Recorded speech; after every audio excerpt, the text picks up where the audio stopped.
At this time, many in the party criticized the confusion of industrial production under the planned economy and the consequences of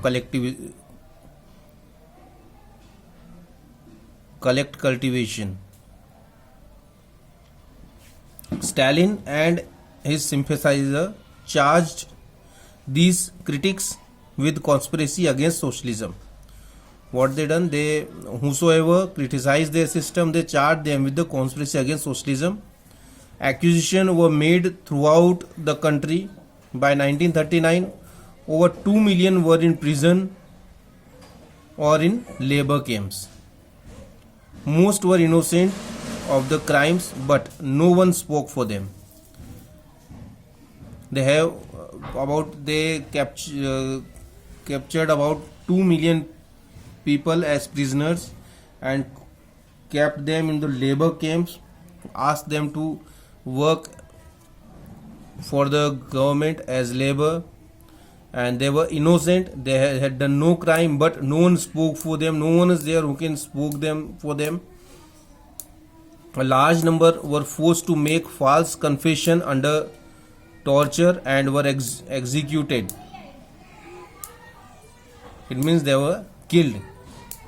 They were beaten up to confess their crime, and as they confesses, then they were executed. They were killed by the government in a legal system. The global impact of socialism or the Soviet Revolution and the USSR. When the Bolsheviks started working as a political power and they took power, many socialist parties in Europe, they did not approve the system the way the Bolsheviks took power. But because they were fulfilling the hopes of workers, and they worked as people's imagination, and when the farmers in other countries sees that how the socialist party in Europe, the Bolsheviks, working, it state fired people's imagination across the world. The imagination of people goes up in all the world with socialism, that yes, they are there who can give us a good life. So the socialist parties were formed in many countries, just like in Britain as well. The Communist Party of Britain, in China, in all other countries, in most of the countries, the socialist parties were set up.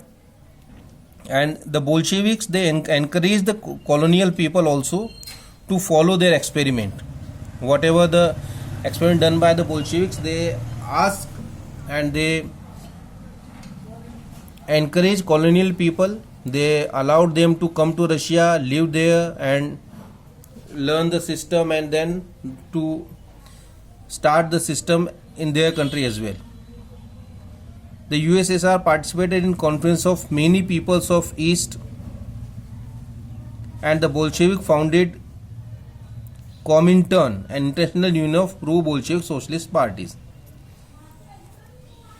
Through this Comintern, they spread the socialism in the world. There were some leaders who studied in Russia from other world, and the Russian leaders went to other countries and they came in touch to the people of other countries, and this is how the USSR had given a global face to the socialism till the start of the Second World War. But till 1950, many countries did not acknowledge the style of government of USSR, the system of government what USSR following, and it is till now it is believed that socialism cannot give what they promise. the Soviet Union, that was which was a backward country, now today it is a great power. In 1950s it was the world's biggest power. It was a superpower at that time, but it is not possible in every country that the socialism give the same life to people.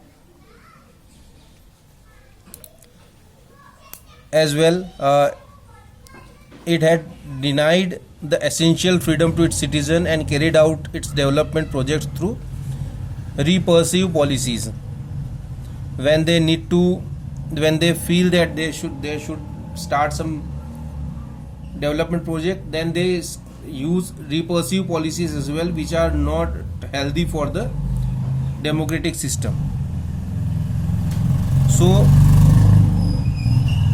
they have the global influence, but till now it has not that much acknowledgement in the world about the socialism.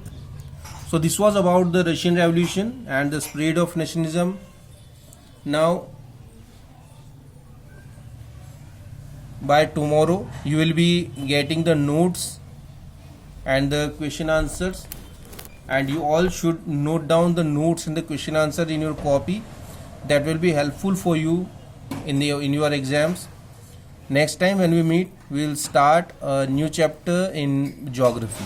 Thank you.